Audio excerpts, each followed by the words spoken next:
Hi, could you state your name and your position here at Range 702? My name is Nick Best, and I'm a range safety officer here at Range 702. How long have you worked at the range? I've worked at the Range 702 for about 2 years now. Yeah, and where are you from? I'm originally from Illinois, but I grew up here. I've been in Las Vegas since 1978. So you went to school in Illinois or you went to No, I school went to here? school here. I graduated from Clark High School in 1986 here in Las Vegas. And what did you do before the range? So before the range, I worked at a beer distributorship here. I worked for Nevada Beverage for 4 years, and then the Coors distributorship here, which that time was worse, which is now a Breakthrough Beverage. I was worked there for 14 years. I also was a professional strongman and have competed in World's Strongest Man 10 times and World Powerlifting Champion. For those that might have seen your Instagram, you do lift some crazy stuff. Yeah, I tend to lift some heavy things. I put it on the Instagram, stuff like that. Social media is kind of like a big deal. It was a great way for me to make a living now. Yeah. Are you still doing strongman stuff or? I am still doing strongman stuff. I'm going to do Masters World Strongest Man here in November for the over 50 division, and then I'm also going to do some powerlifting meets later this year as well. Wow. And what exactly is like when you're a professional strongman? What is that exactly? Well, as a professional strongman, you go to the contest.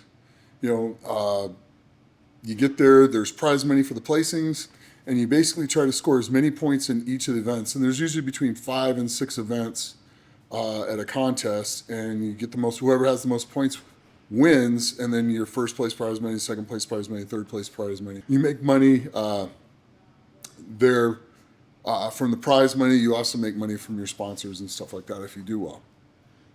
What kind of prep work goes into that? Obviously, you're lifting stuff, but I mean, is it like cardio also, or is it? There's a ton of prep work that goes into it. You have to have a different type of cardio when you're doing it. You have to have the ability to go all out on something for at least 60 seconds. Between 60 and 90 seconds, you need to be able to exert maximum effort for at least 60 to 90 seconds. So it's pretty cardio intensive. One good way to do that is to do like deadlift for reps.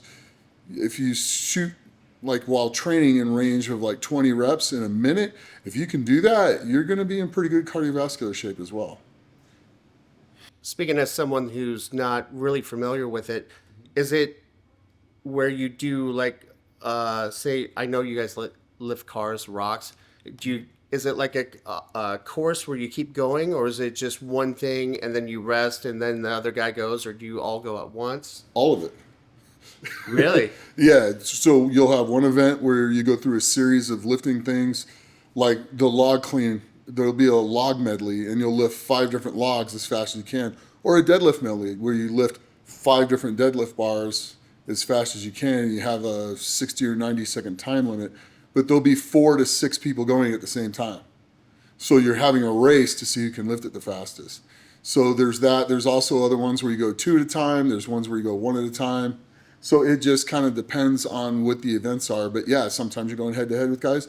Other times you're out there by yourself. What's the toll like on your body? It's gotta be rough. And you said you're doing the masters now, so Yeah, so I'm doing the over 50, yeah. yeah. So So the toll on the body's, it's pretty rough, but you learn how to do a lot of rehab yourself. Most of us there at the world level are pretty close to almost, we can almost pretty much rehab anything that we have. We know what the injury is, we've been through the injuries, and we've learned how to heal from those and recover from them. So a lot of people will come to us and be like, well, how do I fix this? And we're just like, well, you do this. And it's like, you learn how the body works really, really well. how do you feel about cold plunges after saying all that? Is that a fad or is that No, cold plunges are actually awesome. And there's a lot of people talking about things where it stops this or no. Look, it's real simple. Cold plunges allow you to not take ibuprofen. Ibuprofen is horrible for you, and I mean really bad for you. So the cold plunge will release the swelling and the inflammation just like the ibuprofen does, except for you won't have to ruin your kidneys because over time ibuprofen will ruin your kidneys. So I love cold plunges. Used to hate them, but now I love them. And what's your thoughts on like if you pull a muscle, do you work the muscle or do you do the rice? With pulled muscles and strained muscles and stuff like that, you try to get to moving it as quickly as you can, letting it rest a little, like a day, maybe a day and a half to let it heal, and then you get to moving it because the more you can move it, the faster it's going to heal. Blood in, blood out makes things heal. You want to do things to get your cardiovascular level up so that blood is coursing through your body and getting blood in and blood out of the injured area, and that's what's going to make it heal, actually. So how did you go from strongman to range 702? So I went from strongman to range 702 because I used to shoot here as an influencer, and I love shooting here. It was so much fun. And one day I just walked up to Chris and I'm like, "Hey, can I intern here?" And she's like, "No, it's too dangerous." I'm like, "Oh." And I was kind of like bummed out. She goes, "But I will hire you. You just work when you want. We'll train you." And I'm like, "Okay." And if you want to get good at shooting, work at a gun range.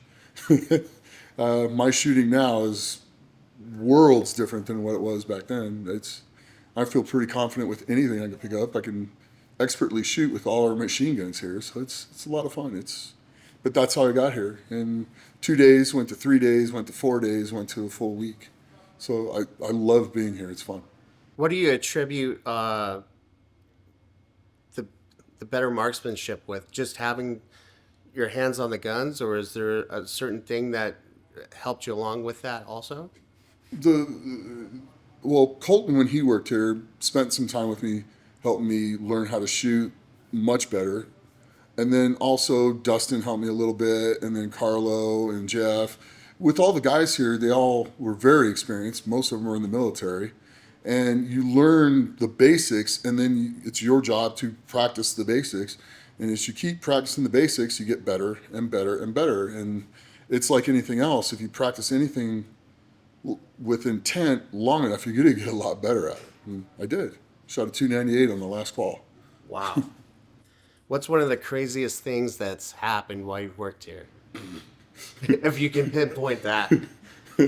Well, I think the crazy thing I've seen, not been a part of, but have seen, is there's a guy shooting a Smith & Wesson 500, but it was a short barrel, not the long barrel. And he was in there trying to get his girlfriend to shoot it, and he'd fired. It only holds 5 rounds, and he had fired 4 rounds with it, and was sitting there going like this, talking to his girl, and he DE'd, and it came up and hit him in the face, and knocked out his tooth, and busted his lip. But I mean, he's just being careless, and kind of one of those things. But this place is fun. I mean, it really is. You're going to see things, because not everything's perfect everywhere, but it's about as close as you can get to perfect here. Can you walk us through what an average day is like from the start to the end of your shift? Yeah, I mean, an average day, you walk in, you say hi to everybody, you check the list for when your trap times are, because you're going to have to sit on trap for between 1 and 2 hours every day. If they're only running one range, it's 1 hour. If they're running 2 ranges, it's 2 hours. You go to the back, you make sure there's no mags to load. When that's cleaned out, or belts to load. When that's done, you head to the back and make sure the targets are full, the cardboard's up, for shooting with, the clips are up for people that need to use those. We have extra clips up. Everything's set for the range to function, and then we just start waiting for people to come in, or just depending on what we have going on, whether we're filming a video that day or whether we're just taking groups. There's days where we're just running and running and running because you get so many groups. And with the groups, you shoot the group, you shoot with them, you run them through their package, bring them back, get their targets rolled up, sign all the targets, get everything set, get them out the door, go back, grab their mags, take them to the back, and start loading them. Get them loaded so we stay on top of on the mags so we don't run out during the day.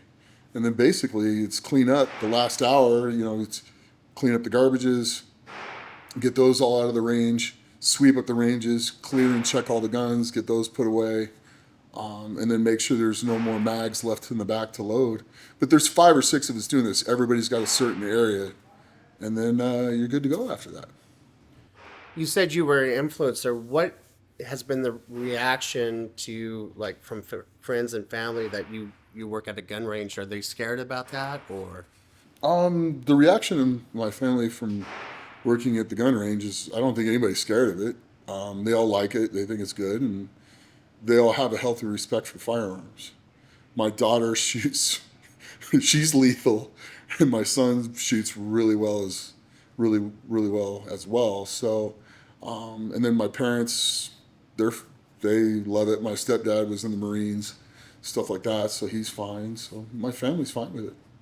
I really appreciate you taking the time to do this, and um, thanks for the No interview. problem. Thanks.